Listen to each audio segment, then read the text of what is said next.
So when people talk about listening, and I talk about listening a lot in these conversations here at YouTube, we mostly talk about the benefits, what good things come out of that, stronger relationship, obviously better communication, less conflict, etc. I want to flip that on its head in this video today and talk instead about what happens if we don't listen. It's a short list that I'm using. It can be significantly longer, but what I want to do is call out the risks and the accumulating damage that shows up if we're not listening to each other, and how much of this really does link to something as simple as listening. And of course, when I say listen, I mean reflectively listen in this specific way of summarizing what you heard said, so the speaker knows that you know what they said, and or they can confirm it. Yep, I said that. No, you missed a piece, etc. Everybody gets busy. We got lives, we got kids and jobs, and we're doing elder care, and we're trying to move to a new house or figure out the next thing on our to-do list. Listening is one of the first things that suffers in couples, even couples that are doing great.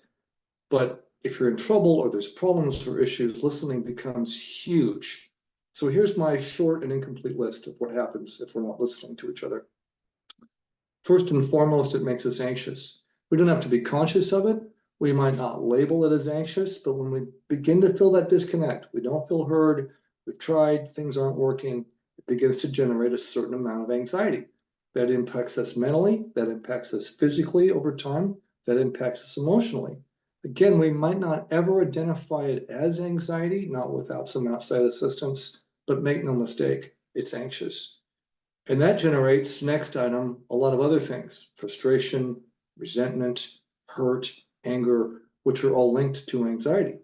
So feelings build up, frustration builds up, annoyance, and it continues to get worse as we don't listen to each other.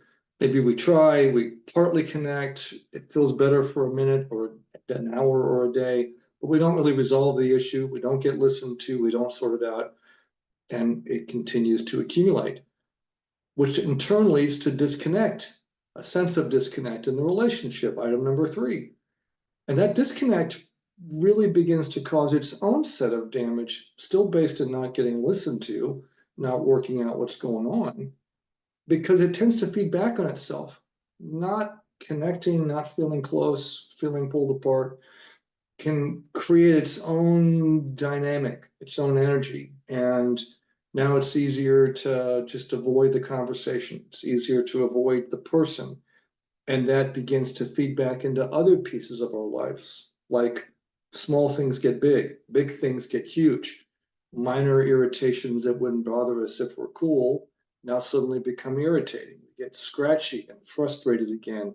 We can start to kind of snip at each other, what people often call being passive aggressive, which is I'm saying things to you without actually saying them to you. A great game that people really like to play when they're hurt, angry, frustrated, anxious. Really not helpful for communication. And now we're sliding into another realm, another escalation of not getting heard, which is we begin to cause ongoing damage. Now my snarky remarks, now your snarky remarks, now my not doing something because I'm frustrated with you, that begins to accumulate damage in the relationship, which can take us to another problem, which is we can start to sabotage the relationship. We don't necessarily set out to do it, pardon me, but we can begin to make a mess with each other. I can not get something done, and you can decide to avoid this particular conversation, which means that we don't get something figured out together, and more problems begin to build in the relationship. And of course, we're still feeling anxious, we're still feeling hurt, we're still snipping at each other. Another aspect of this is we begin to have these long discussions in our head. We begin arguing with our partner inside our skull. It never gets out to our partner, or it only leaks out in tiny ways, but we're not getting down to actually resolving it. But we can burn a lot of lifespan and a lot of energy with those endless ruminations and arguments in our skull.